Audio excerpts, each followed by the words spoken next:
Assalamualaikum dan salam Malaysia Madani. 4 September 2024 kembali membicarakan 5 berita pilihan dalam berita 5 at 5. Datuk Seri Jalaluddin alias Esko Kanan Kerajaan Negeri Sembilan mengumumkan penguasaan fungsi Jawatankuasa Pembangunan dan Keselamatan Kampung dengan penglibatan sebagai anggota pasukan tindak balas kecemasan Pertahanan Awam CDA-ERT.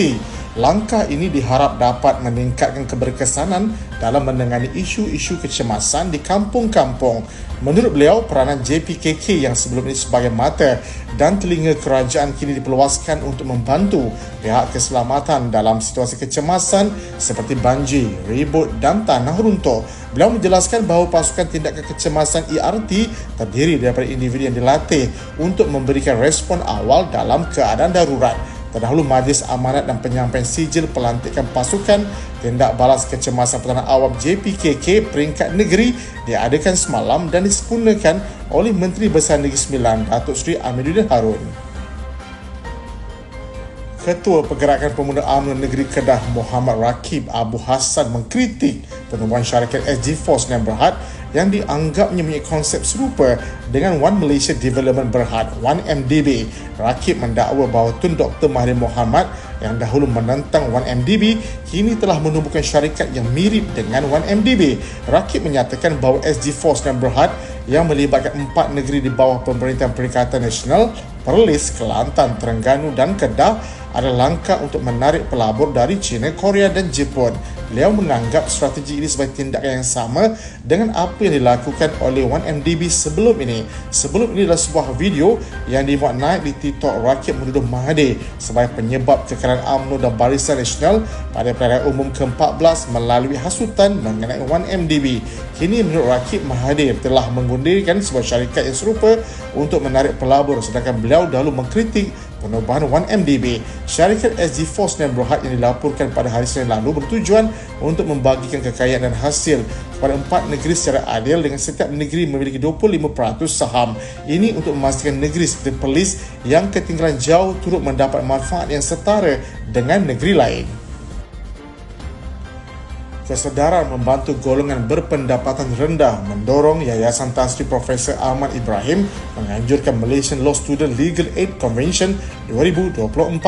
Pengurusnya Tan Sri Shahrizad Abdul Jalil menyatakan program ini bertujuan memberi pendedahan kepada pelajar undang-undang tentang kepentingan bantuan guaman khususnya untuk kumpulan B14. Program yang diadakan di ASEAN International Liberation Centre itu turut dihadiri Ketua Hakim Negara Tun Tengku Maimun Tuan Mat.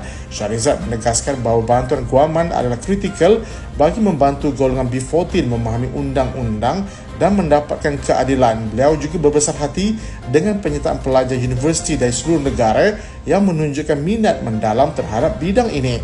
Untuk rekod, Yayasan Tan Sri Profesor Ahmad Ibrahim diinspirasikan oleh Profesor Tan Sri Ahmad Ibrahim, Dekan Pertama Fakulti Undang-Undang Universiti Melaya dan dianggotai oleh alumni universiti tersebut.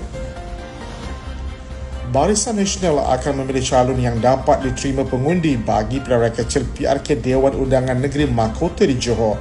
Menurut Setiausaha Agung BN Datuk Seri Dr. Zamri Abdul Kadir, beliau mengesahkan menerima beberapa cadangan nama termasuk 3 daripada sayap wanita UMNO, pemuda dan bahagian parti, namun calon belum dimuktamadkan.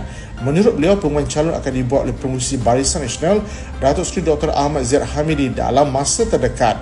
Terdahulu, kerusi Dun Mahkota kosong selepas penyandangnya Datuk Sharifah Azizah Said Zain meninggal dunia pada 2 Ogos lalu. Suruhanjaya Pilihan Raya menetapkan hari pengundian PRK pada 28 September dengan tarikh penaklukan calon pada 14 September dan pengundian awal pada 24 September. UMNO bahagian B4 terus komited melaksanakan khidmat bakti kepada masyarakat tanpa mengira masa, bukan sekadar untuk kepentingan politik menjelang pilihan raya.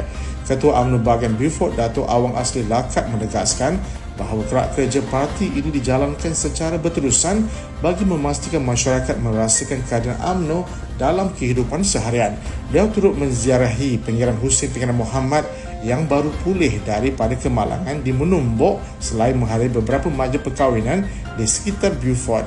Ujarnya, UMNO Beaufort kini semakin aktif memberi sumbangan melalui Biro Kebajikan kepada individu yang memerlukan dan kawasan rukun tetangga KRT di Kampung Mempagar. Katanya, komitmen kepimpinan di akar umbi memainkan peranan yang amat penting dalam menyampaikan maklumat dan menjadi jambatan antara rakyat dan parti. Sekian daripada saya, Muhammad Saiful Muhammad Sahak. Jangan lupa temu janji kita Isnin hingga Jumaat jam 5 petang. 5 berita pilihan hanya di Berita 5 at 5. Assalamualaikum dan salam Malaysia Madani.